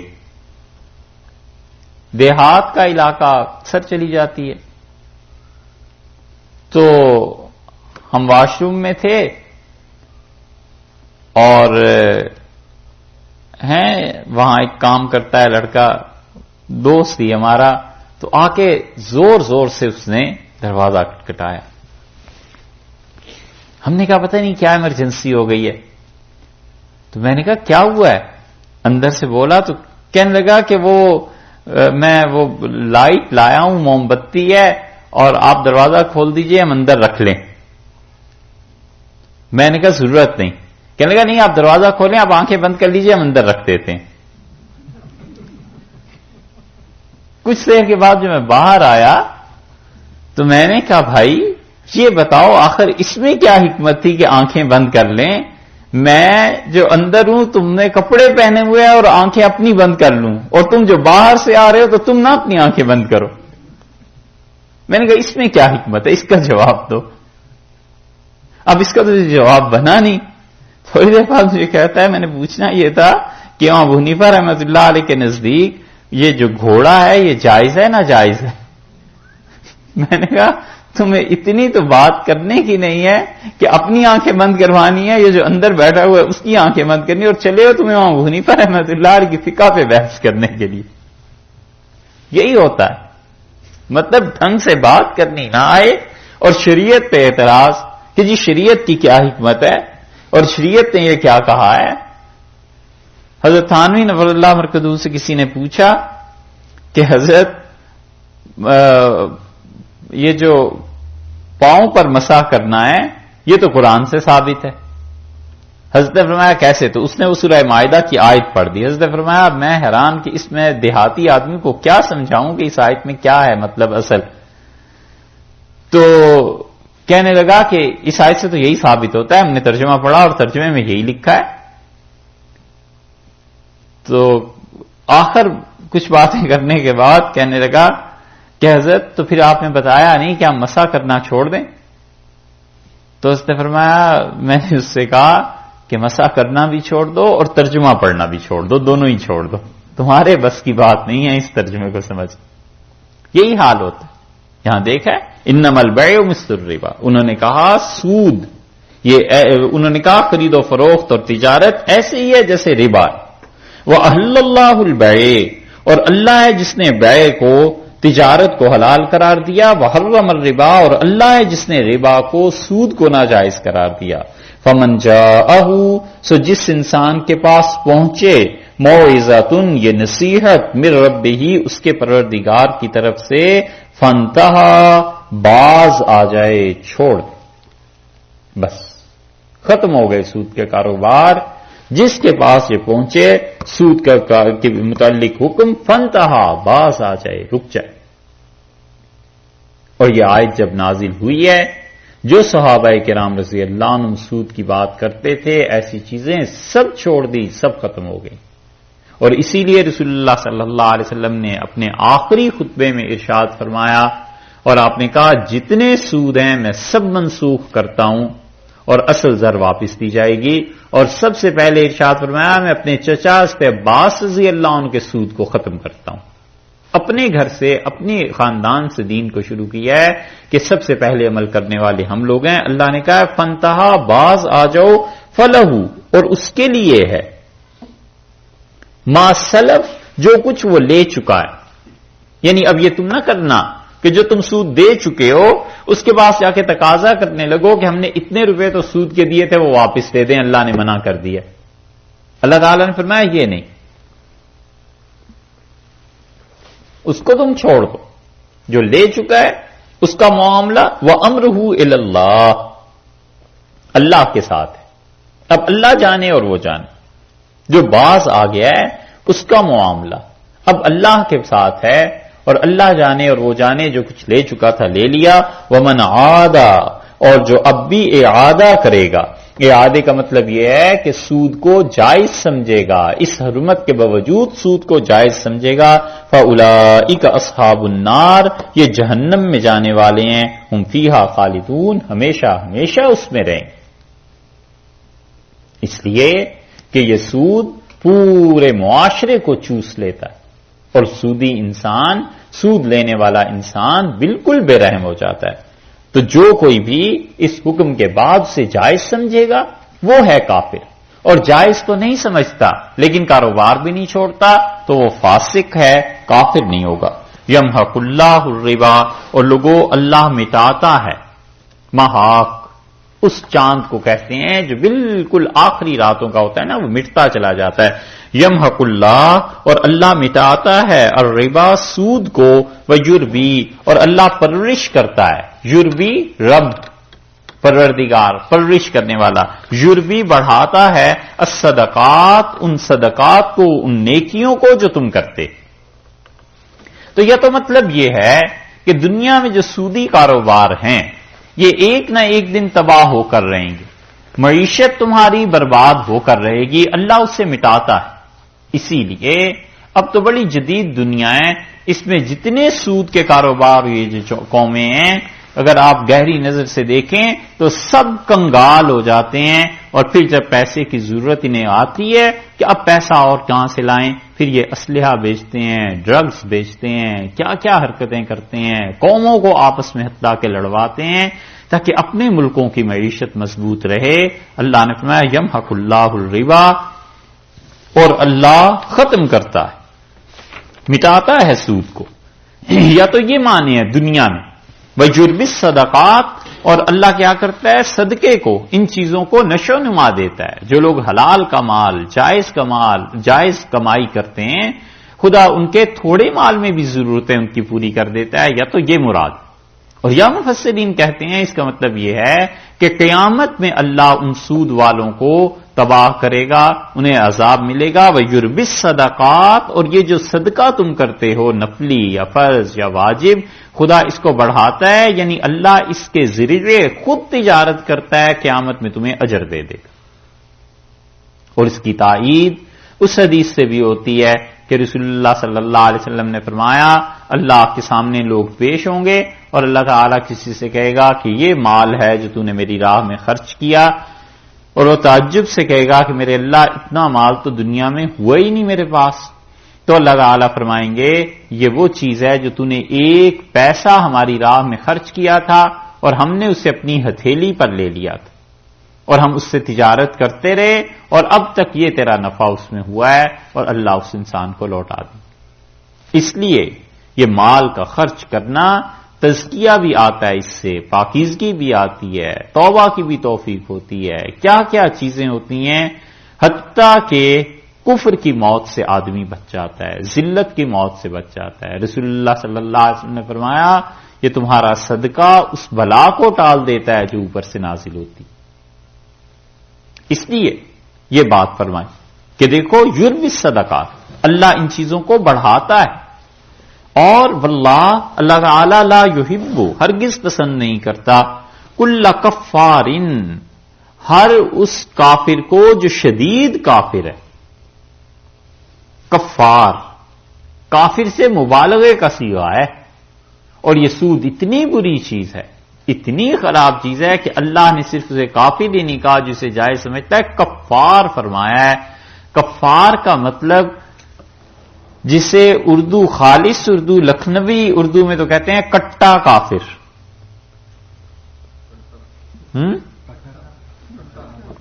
کٹا، کٹڑ دونوں لفظ استعمال ہوتے ہیں، اور بعض جگہ کالا ہوتا ہے نا، مبالغہ اس میں لگانے کے لیے. آپ کیا بولتے ہیں؟ کٹر. اچھا. لا یحب کل کفار، پرلے درجے کا کافر، شدید کافر. اللہ کسی ایسے انسان کو پسند نہیں کرتا. اسیم، گناہگار بھی. دیکھا ہے کفر تھوڑی چیز تھی، اللہ نے اس کے باوجود فرمایا اتنی نفرت ہے خدا کو، کیونکہ اللہ کی مخلوق کو تنگ کرتا ہے، اللہ کی مخلوق کے لیے اس کی زندگی اجیرن کرتا ہے. کفار کے بعد پھر اسیم کا بھی لفظ بڑھایا ہے کہ نہ صرف یہ کہ کٹڑ کافر ہے، کٹا کافر ہے، گناہگار بھی ہے، تو شدید گناہگار ہے، سود کا کام کرتا ہے. ان الذین آمنوا، اور اس کے مقابلے میں اب دیکھیے وہ لوگ جو ایمان لائے، وعملوا الصالحات، اور جنہوں نے اچھے اعمال کیے، واقاموا الصلاۃ، اور جنہوں نے نماز کو قائم کیا، وآتوا الزکاۃ، اور زکات دی، لہم اجرہم عند ربہم، ان کا اجر ان کے پروردگار کے پاس ہے، ولا خوف علیہم ولا هم یحزنون، نہ انہیں کوئی خوف ہے، نہ انہیں کوئی آخرت میں مصیبت، نہ پریشانی. کوئی ایسی چیز نہیں. زکات دیتے رہے، اپنے مال کا حق ادا کرتے رہے، اور اس کے علاوہ بھی ان کے مال میں جتنا جتنا بھی وقت کے حساب سے ضروری چیز تھی وہ پورے کرتے رہے. زکات دے دی، لیکن زکات دینے کے باوجود فیملی میں کوئی پرابلم آ گئی، باپ کا اپنا پیسہ ہے، ماں کا اپنا پیسہ ہے، اور بچہ بیمار ہو گیا، اور ماں کہے تم خرچ کرو اور باپ کہے تم خرچ کرو، دونوں کا حق ہے. اب جب بیماری آئی تو اس نے اپنا پیسہ خرچ کیا، یہ اللہ کی طرف سے اس کی ذمہ داری تھی، زکات کے علاوہ خرچ کرنے کی اس نے پورا کر دیا. ماں باپ ہیں، بوڑھے ہو گئے ہیں، کما نہیں سکتے، اولاد کے ذمے ہے کہ ان کی مالی خدمت کرے. اگرچہ جسمانی خدمت کے لیے اور ہیں تو ٹھیک ہے، وہ تو ساقط ہو جاتی ہے. 4 بھائی ہیں، 3 بھائی ہیں، ایک ماں باپ کی خدمت کرتا رہتا ہے، ٹھیک ہے، باقی دونوں بھائیوں سے، تینوں سے اس کا فرض اٹھ گیا. لیکن مال اگر وہاں پر کم ہے جو بھائی خدمت کر رہا ہے، تو مال میں اس کا بھی حصہ بنتا ہے کہ اپنے ماں باپ پہ خرچ کرے. یہ چیز اللہ تعالی نے فرمایا اجر ہے اللہ کے پاس. زکات کے علاوہ بھی جو مال خرچ کرتے ہو، جہاں جہاں ضرورت پیش آتی رہتی ہے تو خدا کے ہاں اجر ہے. ایسے نہیں ہے کہ تمہارا پیسہ جو خرچ ہوا ہے یہ ضائع ہو جائے گا. آدمی جب یہ سوچتا ہے کہ میں بینک میں ہی جمع کرا رہا ہوں، کون سا پیسہ کہیں اور جا رہا ہے، اور چند دن ہی تو رہنا ہے، ابھی صبح ہے، زندگی کی شام ہو جائے گی، اور ٹرین سے چلیں گے، وہاں پہنچیں گے تو سارا پیسہ یہ واپس مل جائے گا. تو پھر کیا ہے؟ اپنے لیے بچاتا رہے ادھر کو بھیج کے.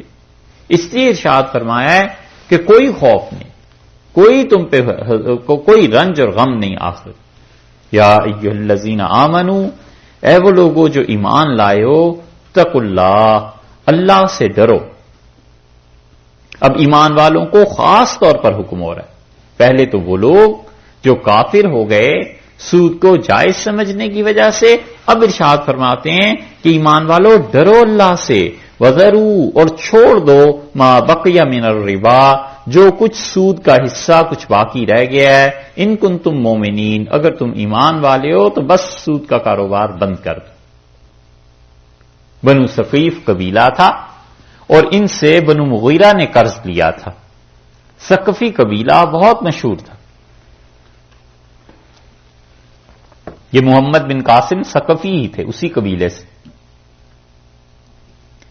اور بنو مغیرہ حضرت خالد ابن ولید رضی اللہ عنہ کا جو قبیلہ تھا، انہوں نے ثقیف والوں سے قرض لیا، اور جب ثقیف والوں نے سود کا مطالبہ کیا تو انہوں نے کہا اللہ نے منع کر دیا، اب ہم سود نہیں دیں گے. تو تو وہ حاضر ہوئے رسول اللہ صلی اللہ علیہ وسلم کی خدمت میں اور کہا کہ انہوں نے انکار کر دیا ہے، آپ فیصلہ فرمائیں. تو اللہ نے یہ آیت نازل کی. اللہ نے کہا چھوڑ دو. جب یہ آیت انہوں نے سنی، اتنے اللہ والے لوگ تھے، انہوں نے عرض کیا رسول اللہ صلی اللہ علیہ وسلم سے کہ اللہ کے رسول چھوڑ دیا، بس ختم ہو گئی. ایسے ایمان والے لوگ تھے کہ ادھر اللہ کا حکم نازل ہوا، کوئی بات رسول اللہ صلی اللہ علیہ وسلم سے سنی، بالکل دستبردار ہو گئے کہ گویا یہ چیز ہے ہی نہیں. اس لیے ارشاد فرمایا وَذَرُوا مَا بَقِيَ مِنَ الرِّبَا، اور سود میں سے کوئی حصہ اگر باقی رہ گیا ہے، تم ایمان والے ہو چھوڑ دو اسے، ختم، کوئی سود کا مطالبہ نہیں. ان ساری آیات پر آپ غور کریں، اللہ تعالی بار بار ان لوگوں کو کہہ رہا ہے جو سود لیتے ہیں. اسی طرح آل عمران میں جائیں گے، وہاں بھی ان لوگوں کی کھچائی ہوئی ہے اور خدا نے آل عمران میں بھی ان کی مذمت کی ہے جو سود لیتے ہیں. سود دینے والے کو اللہ تعالی نے نہیں کہا ابھی تک. وجہ اس کی یہ ہے کہ جو آدمی سود دیتا ہے وہ تو بیچارہ کسی مجبوری سے دیتا ہے، اور رسول اللہ صلی اللہ علیہ وسلم نے جو لعنت کی ہے کہ سود لینے والا بھی اور دینے والا بھی اور لکھنے والے بھی اور دونوں اس کے گواہ، وہ لعنت اس وجہ سے ہے تاکہ اس کام کو ختم کیا جائے. وگرنہ جو آدمی بھی سود دیتا ہے اس کے لیے اتنے شدید احکامات نہیں ہیں، کیونکہ وہ تو بیچارہ کسی مجبوری سے لے، اور اگر اپنی خوشی سے لے گا تو پھر وہ بھی ان سارے جرائم میں برابر کا شریک ہے، لعنت اس پہ بھی پڑے گی. لیکن کبھی حالت کسی کی ایسی ہی ہو جاتی ہے کہ اب گزارا ہو ہی نہیں سکتا اس انسان کا، اس کے لیے یہ حکم نہیں آئے. اسی لیے ان ساری آیات پر آپ غور کریں، یہ ان کے لیے ہیں جو سود لیتے ہیں. اللہ نے فرمایا وَذَرُوا مَا بَقِيَ مِنَ الرِّبَا، چھوڑ دو وہ جو سود اب لینا ہے. فَإِن لَّمْ تَفْعَلُوا، اور اگر تم ایسے نہیں کرو گے، فَأَذَنُوا، تو یاد رکھو پھر کیا ہوگا، اعلان بِحَرْبٍ مِّنَ اللَّهِ، اللہ تعالی سے وَرَسُولِهِ، اور اللہ کے رسول سے ایک جنگ کی قسم تم نے شروع کی. لوگوں کو ستانا، لوگوں کو تنگ کرنا، یہ کوئی چھوٹی سی بات نہیں. اسی لیے یہ جو مربی ہوتے ہیں نا، تربیت کرنے والے، یہ غور نہیں کرتے. بچے جب تھوڑے سے بڑے ہوتے ہیں، 12-13 برس ایسی عمر میں، تو بچپنا ہوتا ہے نا، ہمسایوں کو ادھر ادھر کہیں پتھر پھینک دینا، کسی کے دروازے پہ گھنٹی بجا دینا، کسی کو تنگ کرنا. خاص طور سے اس عمر میں بچوں کو بچانا چاہیے، سمجھانا چاہیے کہ خبردار کسی کو تنگ نہیں کرنا. ہوتا یہ ہے کہ بچہ تو بچہ ہی ہوتا ہے، کبھی کبھی تنگ کرتا ہے اور کسی کی بد دعا لگ جاتی. اگرچہ اللہ معاف بھی کرتا ہے، مگر کبھی کسی کی بد دعا لگ جاتی ہے اور زندگی بھر پھر بیٹھا رہتا ہے. اس لیے یہ جو چیز ہے، اس میں ایک اللہ نے جنگ کا کیوں کہا ہے، اس کی ایک وجہ یہ بھی ہے کہ وہ سود خور، وہ ستاتا رہتا ہے، اللہ کی مخلوق کو تنگ کرتا ہے، لوگوں کی مجبوریوں سے ناجائز فائدے اٹھاتا ہے، بلیک میل کرتا ہے. فَأَذَنُوا بِحَرْبٍ مِّنَ اللَّهِ وَرَسُولِهِ، اور یاد رکھو اللہ اور اس کے رسول صلی اللہ علیہ وسلم کے ساتھ جنگ کرو گے. لوگوں کی کسی مجبوری سے آدمی فائدہ نہ اٹھائے. اصول کی بات، ایک آدمی ایک چیز بیچنے کو آیا اور کہتا ہے صاحب یہ چیز 200 کی لے لیجئے، میرے گھر میں بیماری ہے، مجھے پیسے چاہیے، اور پتہ ہے کہ یہ چیز 500 روپے کی ہے. کبھی بھی آدمی اس سے 200 میں نہ لے، پوری قیمت یا تو ادا کرے اور یا بتا دے کہ میں اس کو نہیں خرید سکتا. کسی کی مجبوری سے کبھی فائدہ نہ اٹھائے، یہ چیز بڑی مہنگی پڑتی.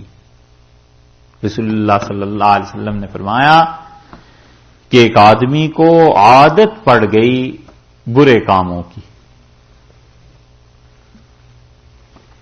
اور وہ اپنے گھر سے نکلا، ذوالکفل اس کا نام تھا.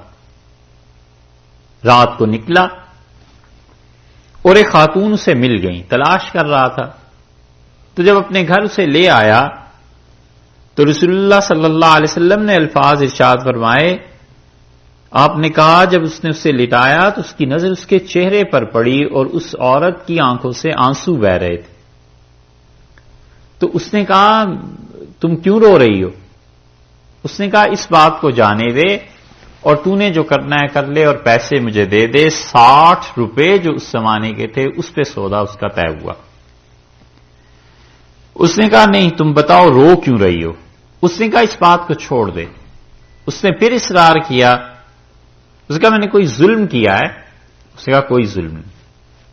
اس نے کہا میں نے جبر کیا؟ اس نے کہا کوئی جبر نہیں. اس نے کہا پھر روتی کیوں؟ اس نے کہا اگر میرے گھر میں اپنے بچوں کے لیے ایک دانہ کسی خوراک کا باقی ہوتا تو میں یہ بری حرکت کبھی نہ کرتی. ہمارے ہاں ایسا فاقہ آ گیا. تو رسول اللہ صلی اللہ علیہ وسلم نے فرمایا اس نے اپنے کپڑے پہنے اور 60 روپے اس کے ہاتھ پہ رکھے اور اسے کہا چلی جاؤ، میں تمہاری مجبوری سے فائدہ نہیں اٹھانا چاہتا. تو اللہ تعالیٰ نے اپنے فرشتوں کو بلایا اور اللہ نے کہا اس نے اتنی اچھی یہ بات کی ہے کہ ہم اسے ضرور توبہ کی توفیق دے دیں گے. اور پھر اس کی توبہ کی توفیق ہوئی اور 3 دن بعد اس آدمی کا انتقال ہو گیا. تو اللہ نے فرشتوں سے کہا کہ اس کے دروازے پہ لکھ کے آؤ کہ غفر اللہ للکفل، اللہ نے اس کو معاف کر دیا، خدا نے بخش دیا. یہ ہے چیز. اسی کے بالکل برعکس دیکھو، جو لوگوں کی مجبوری سے فائدہ اٹھاتے ہیں وہ اتنی بری حرکت کرتے ہیں کہ اس کی نحوست انہیں دیکھنی پڑتی ہے. یہ چھوٹی چھوٹی چیزیں بظاہر محسوس ہوتی ہیں، اب جب آتی ہے نا سختی پھر سوچتا ہے کہ میں نے ایسی حرکت کون سی کر دی، کدھر پھنس گیا ہوں، کدھر سے مصیبتیں آ رہی ہیں. وہ سوچ بھی نہیں سکتا کہ تم نے کسی کی مجبوری سے جو فائدے اٹھائے تھے اب یہ اس کی نحوست پڑ رہی. اس لیے ضرورت پیش آتی ہے کہ کوئی تربیت کرے.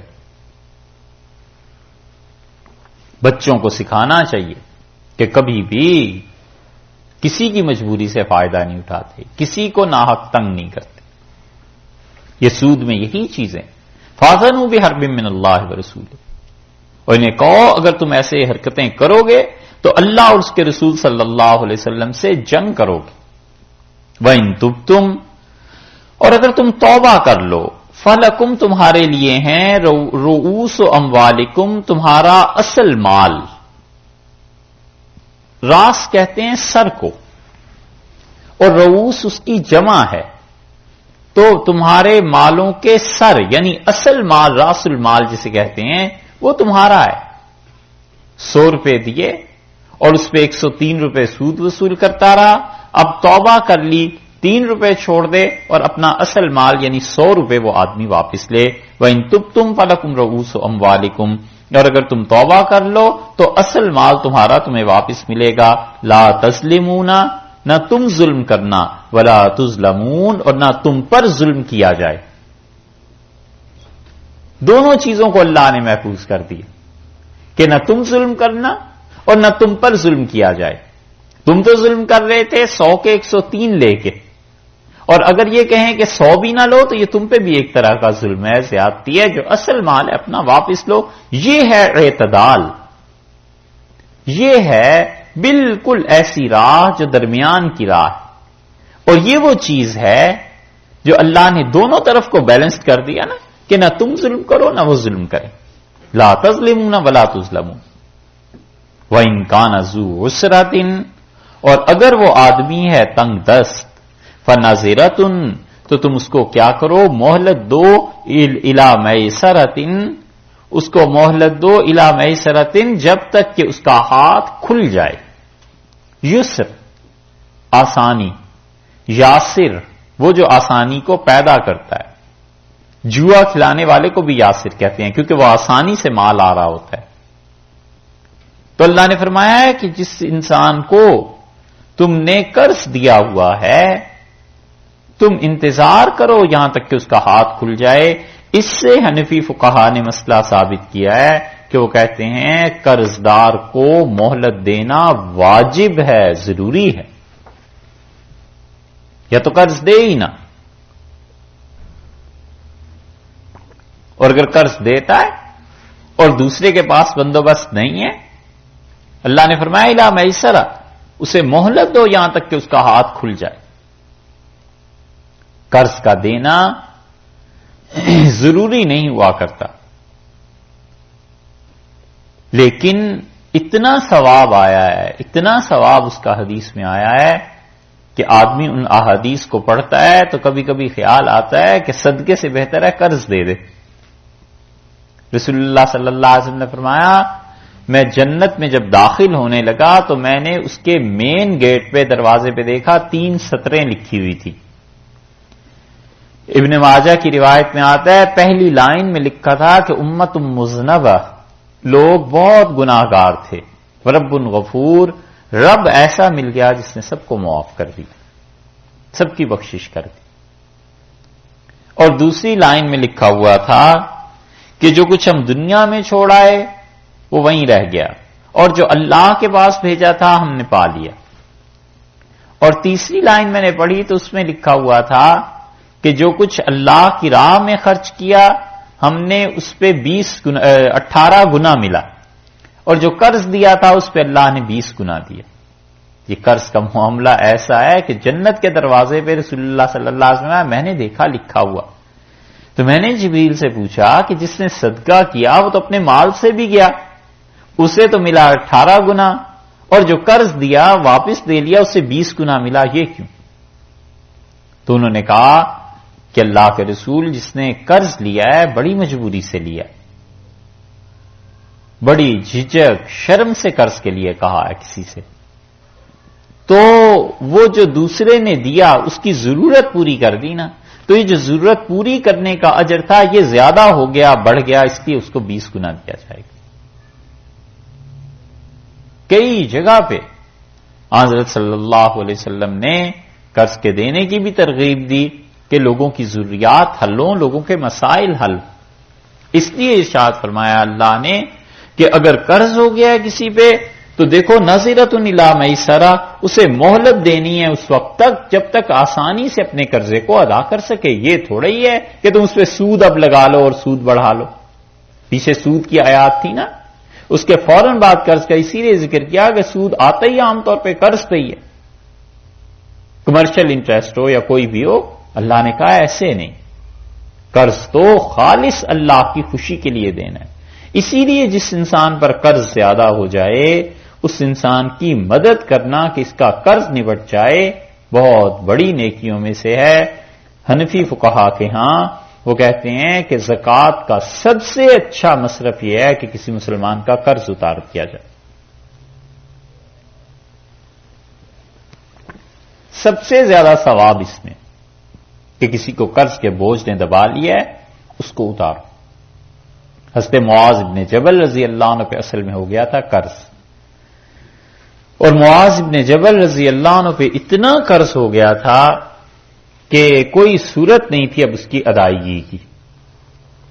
تو رسول اللہ صلی اللہ علیہ وسلم کو معاذ عزیز بھی بڑے تھے. یہ وہی ہیں جن کے متعلق حضرت صلی اللہ علیہ وسلم نے ایک دن ان سے تنہائی میں یہ بات ارشاد فرمائی کہ واللہ انی لاحبک، اللہ کی قسم معاذ تو بڑا اچھا لگتا ہے، تجھ سے بڑی محبت ہے ہمیں. وہ کہتے ہیں میرا ہاتھ پکڑا رسول اللہ صلی اللہ علیہ وسلم نے اور مجھ سے فرمایا اللہ کی قسم معاذ تجھ سے بڑی محبت ہے. اور معاذ رضی اللہ عنہ کہتے تھے کہ مجھ پہ قرض ہو گیا بہت زیادہ،